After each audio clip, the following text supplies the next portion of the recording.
Have you ever noticed something interesting about large software applications?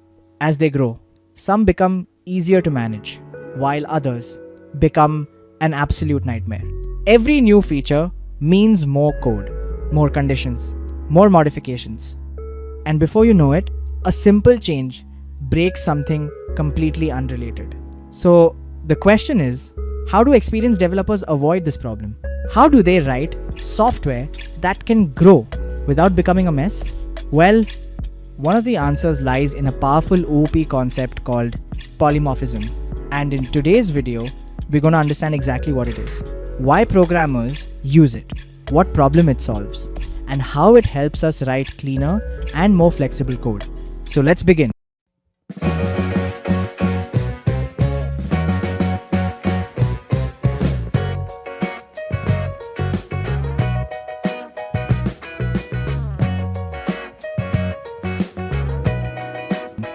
Before we jump into the concept itself, here's what we're going to cover. First, we'll quickly revisit some ideas from our previous OP videos. Then we'll look at a common programming problem, a problem that becomes bigger and bigger as applications grow. After that, we'll understand why developers needed a solution. Then we'll use a simple real-life story to understand the core idea behind polymorphism. And finally, we'll implement everything in Python. By the end of this video, you'll understand not just what polymorphism is, but why it became one of the pillars of object-oriented programming. Before moving forward, let's quickly refresh our memory. We've already learned about inheritance. Inheritance allows a child class to acquire properties and methods from a parent class. For example, a dog can inherit from animal, a cat can inherit from animal, and a bird can inherit from animal. Simple enough. We also learned about method overriding. Suppose the animal class contains a method called speak. The dog class can override that method. The cat class can override it too. Same method name, different implementation. Keep this idea in mind because it's about to become very important. Now, let's imagine we're building software for a zoo. At first, everything looks fine. We have a dog, a cat, maybe a bird. No problem. Whenever we want an animal to make a sound, we write specific logic for it. Still manageable. But then the zoo starts growing. A lion arrives. Then an elephant. Then a monkey. Then 10 more animals. And suddenly, every new animal requires new logic. New conditions. New modifications. The application keeps growing. And the code becomes harder to manage. Now, here's the real question. Should we really have to rewrite existing code every time a new animal appears? Probably not. There has to be a better way. And that's exactly where our story begins. Imagine you're the manager of a company and you have 4 employees, a doctor, a teacher, a chef, and a driver. Now, suppose every time you want someone to do their job, you have to remember a completely different command. For the teacher, you say, teach. For the chef, you say, cook. For the driver, you say, drive. And for the doctor, you say, treat patients. Seems manageable right now. But what happens when your company grows?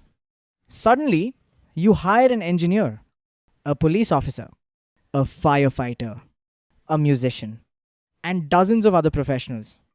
Now you're responsible for remembering a unique command for everyone. As the company keeps growing, your instructions become more complicated.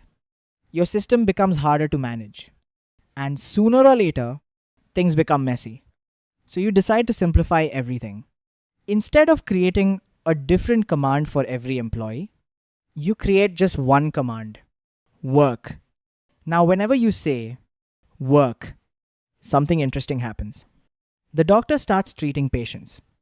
The teacher starts teaching. The chef starts cooking. And the driver starts driving. Notice something important. You gave exactly the same command to everyone. But each person responded differently. The command never changed. Only the behavior changed.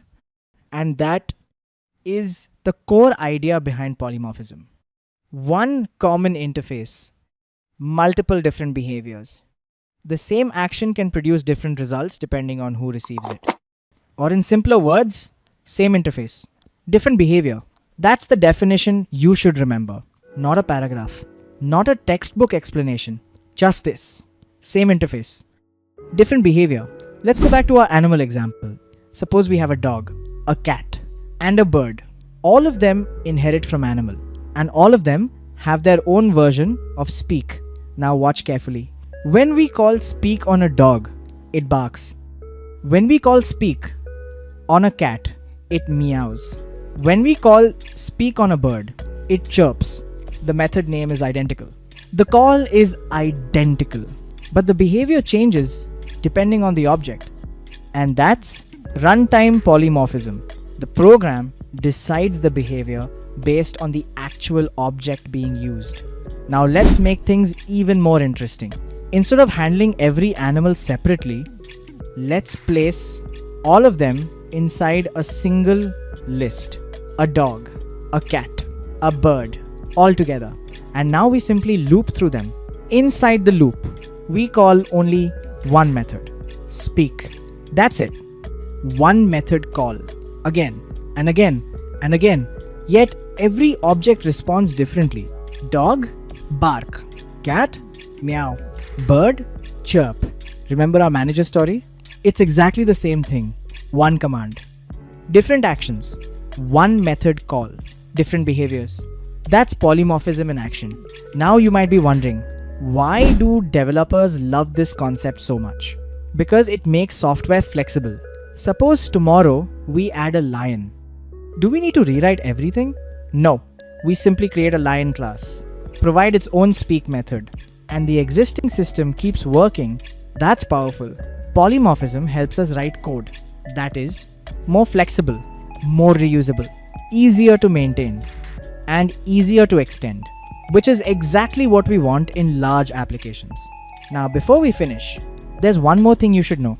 Polymorphism is generally divided into two types: runtime polymorphism and compile time polymorphism. Today's video focused entirely on runtime polymorphism, the type most commonly associated with inheritance and method overriding.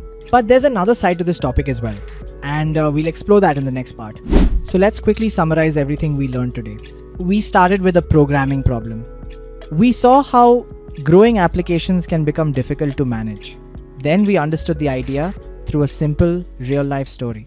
One command, different actions. After that, we finally defined polymorphism. Same interface, different behavior.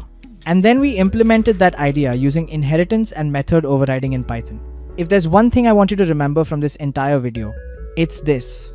Polymorphism allows the same method call to produce different behaviors depending on the object receiving it. And that's it for this video. Now I'm curious about something. What computer science topic would you like to see on this channel in the future? Data structures? Operating systems? Computer networks? Machine learning? Or something completely different? Let me know in the comments. And if you found this video helpful, consider liking the video and subscribing to the channel. Thank you for watching, and I'll see you in the next one.